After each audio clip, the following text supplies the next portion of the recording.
Today we're going to talk about the SIFT method. We've done this before.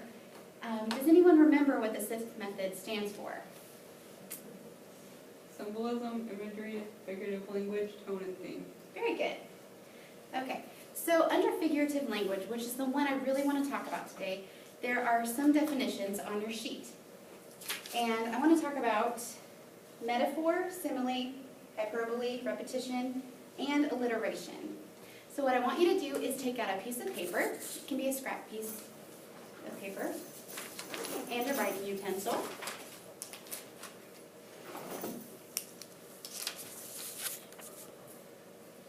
And we're going to create some examples for each one of these.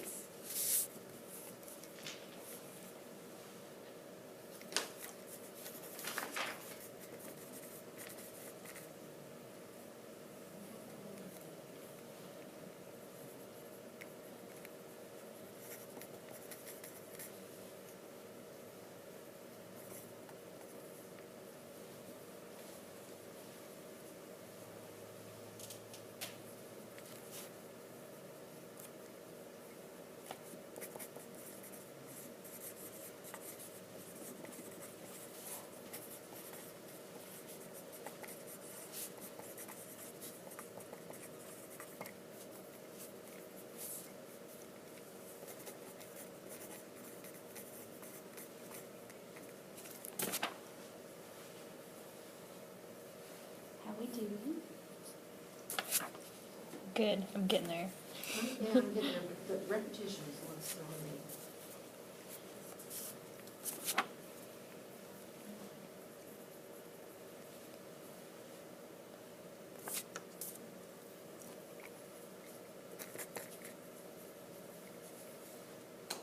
Let's let our creative juices flow.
Okay, I've got another minute.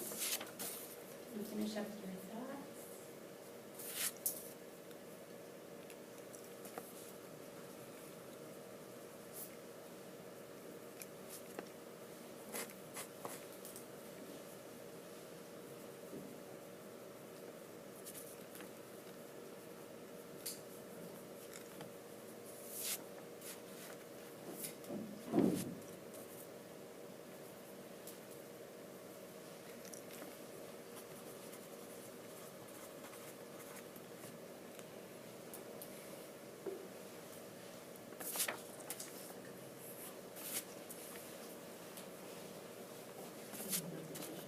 Repetition is the same Yeah.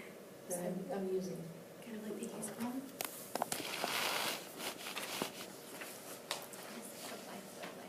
Ah, okay.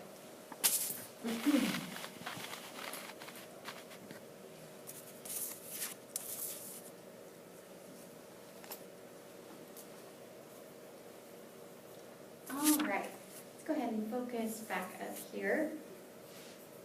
Did anyone find any interesting examples for any of these above? Samantha? Simile, cute as a mouse. No, quiet as a mouse. Quiet as a mouse. Quiet as a mouse. And or where does that go? Simile. Simile. As quiet as a mouse. Do we all agree that this is a simile? Yes. Yes. Yes. Excellent. Kelsey, did you find an interesting one? For alliteration, I wrote cold kebabs by the campfire. Ooh,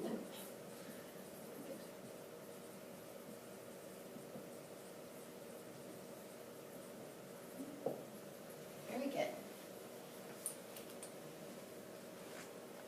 Gwen, for this example.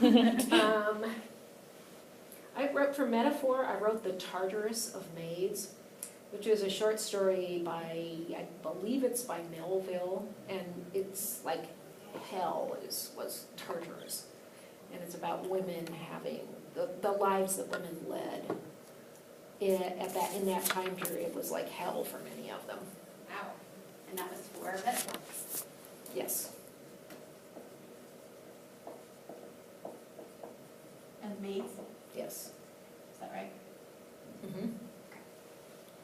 Anyone have a hyperbole? I had a ton of homework. Very good. This is something I said a lot when I was younger. And today. Anyone get anything for repetition?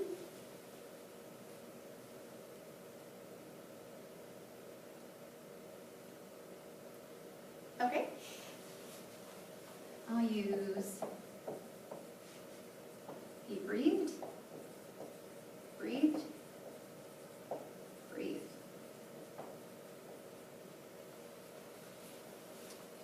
All right.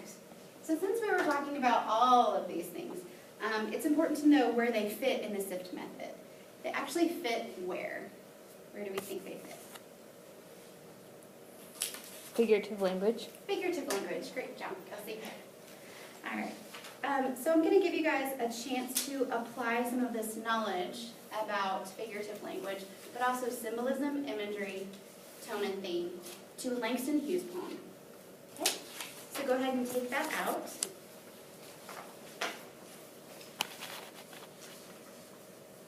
And I'll have it right here.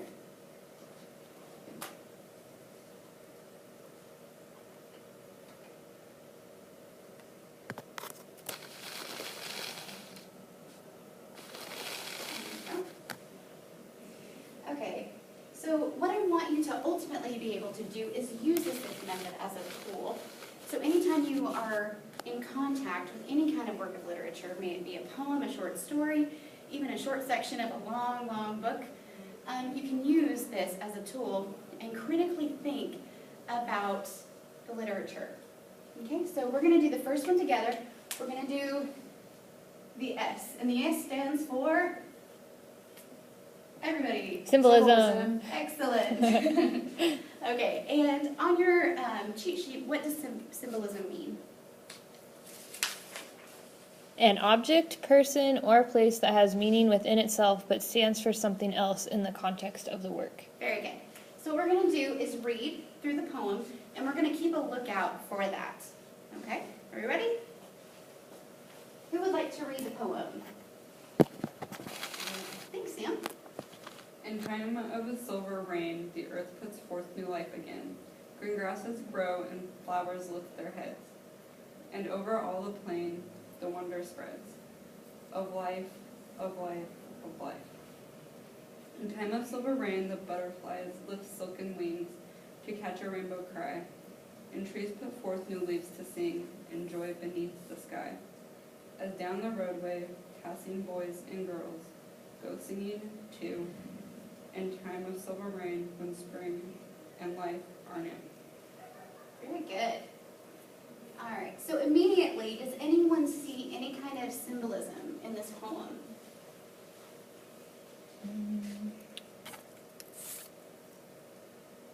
Do we see an object, a person, anything that means something all on its own, but that can mean something else subjectively? The trees put forth new leaves to sing. Seconds, yeah. Okay, Can you explain a little bit more about that? Because literally in the spring, trees, the leaves come out, they're all green and new, but they're not literally singing. Right. So it's kind of like symbolic of just how spring is like a celebration. Very good. Very good. Okay. So this is an example. So this is kind of what I want you to do all on your own. Is you can kind of put, so symbolism S, and symbolism has two meanings, right? So we have spring actually occurs, so the trees bloom, literally. But also that spring is a celebration, and I really like how you said that. It's very good. Okay. So I'm going to let you kind of explore on your own. Since we already did symbolism, we have imagery left, which I'm going to assign to Gwen. Figurative language, which I'm going to assign to Sam. And tone and theme, I'm going to assign to Kelsey. Okay? So I want you to go through the poem and look at the definitions of each one, and then critically think as you go through about what particular parts represent imagery, figurative language, and tone and theme.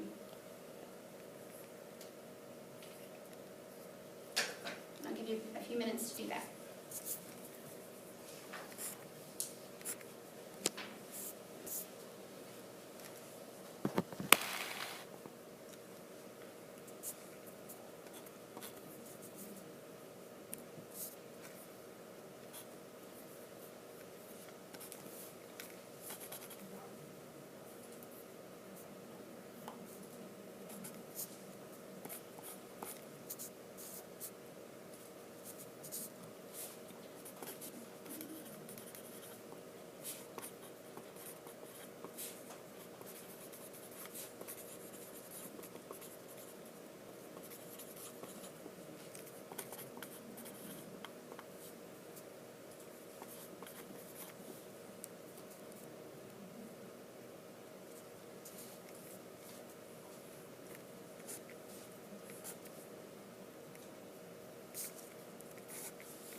Give you a little music.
How are we doing? Need another minute? Are we all good? Good? Yep. Okay. So what I would like you to do is one at a time come up and show where you found some imagery, some figurative language, and some tones and themes. And we'll see where we are.